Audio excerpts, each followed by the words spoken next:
अहिले सालको धान खेती लाएर पानीले डुबाएर सत्यनाश पारो भन्ने साथीहरू हाजिर हुनुहोस् है। सँगै बसेर रुम्ला। मेरो पनि धान खेती लाएर यस्तै भयो, उम्रियो, पुरै काट्नै नमिल्ने भयो कि मैले त छोडिदिएँ। आज मैले यसमा मसुरो छर्दैछु।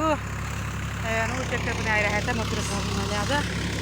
के गर्ने, किसानीलाई समयले सधैँ ठग्छ। हेर्नु भाग्यले ठगिएको मान्छे रहेछ क्या किसानी भनेको त। यस्तो रहेछ हेर्नु। अब एक सिजन खेती नोक्सान भयो भनेर अर्को सिजन खेती नगरी पनि मुखमा मार नलाग्दो रहेछ। हेर्नु के गर्ने, यस्तो रहेछ। यही धान ढल्यो भनेर धानको क्षति गरेर पनि भएन। धान ढल्यो म त केही खेती गरिदिँदै भनेर पनि भएन, गर्नै पर्ने। यही मेरो धान हेरेर चित्त बुझाउनु है, पिर नमान्नु है। धान ढल्ने सबै साथीहरूले, दिदीबहिनीहरूले कति रोएको देख्छु कि मैले मोबाइलमा।